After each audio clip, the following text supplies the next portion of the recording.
So before you go back to now, we were talking about you playing live on stage with Child. Obviously, that's a big part of what your career is now. Before that, you have some amazing artists that you had the chance of playing on the records. How, and I know that people would want to know, how does that even start to be able to play on a record, example, Titanium, David Guetta, Sia? How do you even start to be able to have a riff like that actually gets in the hands of David Guetta? It was pure luck, basically. Right. That studio where I cleaned the room. Right.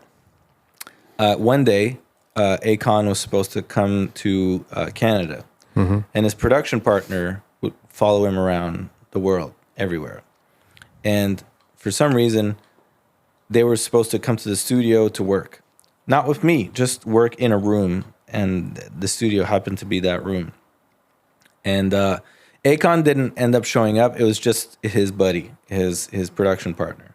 So he came in, set up, and he's another super introverted, very focused dude. And I just said, fuck it. I'm just going to stay here as long as they're there. I'm just going to sleep here. I don't care. Like, good move. Yeah. And so I just stayed in the studio. Whenever they were there, I was there. Okay, let me stop you right there.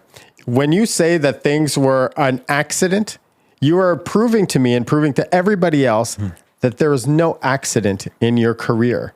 You made a conscious decision to say, I need to be here. This is not a time for me to leave. I wasn't invited to this party, but I'm coming to this party, and I'm going to be part of the party in a big, big, big way. Am I not right? You're absolutely right. But, or and. Oh, and. I learned this trick recently on social media. I like the. But it's a yes and. Yeah. Instead of yes, but. The luck part. Yes. Is that dude was even there in the first place. He could have chosen any other studio. Sure. Just happened to be in that studio. Sure. So at that point. You created that luck, though. Exactly. Yeah. So you're in the studio. You say, I'm going to stick around. I don't care if I'm going to sleep here. As long as this person's here, I want this person to know that my presence is shown. So what happens? So he starts working on music, and he doesn't talk to me at all. He's working with another engineer. He's working with an engineer and himself, and he's looking that way. And I'm So you're just there. sitting there. No, I mean I'm in another room. You're hovering. Exactly. In case somebody calls out and maybe needs something. And sometimes I go to the bathroom, sometimes I go outside, but I kind of always pass by. Yep. And then at one point, he actually played something with a bunch of guitar in it. And I was like, oh, that sounds really good. I love the guitar in there. And by the way, I'm a guitar player. If you ever need guitar, I'm just in the room next door. There's the window. Just drop it. There's the window. Yeah. And he goes, okay, cool. Get lost. And then he didn't say get lost. He's like actually the most polite and nice person I've ever met. And he's actually like, this guy is a total gem. I still know him now. To this I don't know day. how many years later, but anyways. And so he goes, let me hear your stuff. So I play him some music. He's like, okay, cool. Let's exchange numbers. I'm like, okay, cool, let's do it. Give him my number. So then nothing happens. He just took my number and he bounced. And then fast forward, 6 months to a year later. I happen to be in LA just because we're shooting a video. And back in the day, like now I always travel with a guitar and my rig and stuff. But back in the day, I wasn't a producer. I was literally just trying to be a producer and mostly a guitar player. And I was there. We're shooting a music video for another artist. I'm not even there to shoot the video. I'm just there, kind of helping out and whatever. Just I'm not doing much, honestly. Is this still with the same label? Yeah. Okay. Actually, the person we're shooting the video with is underage. Like she's so basically I'm there kind of as a chaperone type thing. dude calls me and he's like, hey, I'm in Vancouver. We're in a studio and we're working on this song. And we thought of you to play some guitars on it. Are you available right now? And I'm like, he knows you're in Montreal, right? Because he doesn't know you're in LA right now. He knows you're in Montreal. yeah. And I'm like, yeah, I'm available. He's like, okay, cool. Can you send it back in 2 hours? Because like we're here now and we're almost done, but we thought, yeah, maybe a guitar solo on this would be great. I'm like, okay, cool. Talk to you in 2 hours. And I hang up. And then I'm like, I don't have a car. I don't have a studio. I don't have a guitar. I don't have anything. Right. I'm just like there randomly. So I just looked online and I called up just the most random studios. And I was like, I need an engineer and a guitar. He's like, yeah, I have a guitar and I can track you. So I'm like, all right, great. I borrowed my buddy's car, drove to the studio, did the thing, sent it back. They never used it. But they saw I delivered. And and it's like, I didn't ask for any money. I didn't ask for any. I just sent it. Yep. I like, thanks. And didn't use it and whatever. That was that. But they saw that like I did it. So then the dude asked me, oh, by the way, you know, we're working on this record. If you have any ideas, like, you know, loops and whatever, just send them our way. And they ended up, you know, using some of the stuff that I sent. And this is how I sort of got into that relationship. But it wasn't like just like instant, you know, it was a lot of long shots. Of course. Him even calling me back is right. really impressive, in my opinion, because people lose your number or they don't call you or they don't remember your name or whatever. Like this dude was special. So you're working with Akon's producer, not necessarily for Akon's project. That's a super huge call. From there, like, I'm curious, who was the call that you got that you went like, oh shit, like this is like a big name. This is a big project for me. I know exactly. Like, so every step is like an incremental step in your career or whatever. But there's one, you know, it's funny, like Tim Ferriss, he says like about networking, like most of the networking he's done like in the first year of his professional career. And it's this guy that that I met in Montreal that called me back. We developed this relationship. Like, we've done the Titanium song together plus other songs. But at that point, I'm still like just like this rando guy in Montreal. Like, I go to LA sometimes, like, just to, you know, dip my toe, but nothing more. And at one point, the really big like thing is that he goes, oh, well, David Guetta has he has houses all around the world, and one of them is in Ibiza. And he goes, every year he does a writing camp in Ibiza, so you should come and at the camp. And at that camp, I met I think it's 5 writers that are like amongst the top writers on earth. Who was there? Pooh Bear? No, it was Jason Evigan. Yeah, I should name them because they're incredible. Jason Evigan, who has killed the game. He's produced for and wrote for everyone. Like, really like gigantic #1 hits. Sean Douglas, Sam Martin, Brayon Isaac.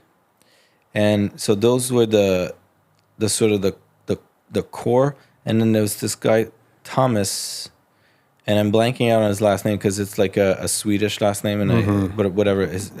But he was also incredible. But anyways, these 4 guys are in their own lane, like absolutely incredible, and have like proven 10 times over how good they are. And I met them all that week or that few weeks or whatever, how long it was. And then the thing that was incredible is that David also has like a private jet. And what he does is that he has like a residency in Ibiza in clubs, but he also plays in Europe everywhere. So he had the writers. We would go to a club in Ibiza. Next day, you jump on the plane. You go to Sweden. You do a gig. You write in a hotel. You record on the plane. Fly to Stockholm. Do the same shit. Fly to Estonia. Fly to bum bum bum. Just like just another day. Yeah. How long were you doing this for? I guess it was probably like a week and a half or whatever. Like I don't remember the exact length, but it was a trip. It was awesome, and I got to meet these guys. They were incredible. They're all at the top of their game. Yeah, like you walking into that situation and you're seeing these industry titans. What are you thinking to yourself? Are you like, yeah, I absolutely belong here, or is there any part of you that's kind of freaking out? No, I was completely freaking out. To tell you the truth, the only place in life where I've always felt that I belong is on stage. And that's why you say that I come out as a different person. So just because I feel completely at home. So, and that's why it was so hard when that incident with Orson happened, because the only place that I was comfortable vanished. In the studio, I'll be very honest, I've never felt at home at all, and never felt like I belong. The only thing that I do with guitar stuff that makes me comfortable is the fact that I do it all myself. It's the people call me, I do it, I send it back. So the trial and error, the editing, the fucking around, the whatever, is all done behind closed doors. Do you send out a couple of different versions, and how many versions do you actually like make the cutting room floor? Basically, how long does it actually take you to be able to like bring a song or bring a riff to a level where you're like, yep, this is presentable. Now I can send this off. And how many versions do you actually send off? It really varies. What I did, I can tell you what I did this morning and last night, because I actually worked on a song this morning. So these guys sent me a song. It was actually like tuned in a weird key. Like the sample that was used was like not in pitch, properly in pitch. So I put it in pitch. And so that gave me the idea, I could record that in 3 different keys and see if I come up with different ideas in 3 different keys. So I'm playing one key, just came a bunch of ideas, play another key, some ideas, play another key, some ideas.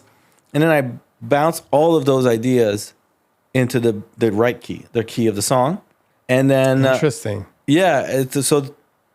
Very interesting. But because the thing is, an instrument, you have reflexes.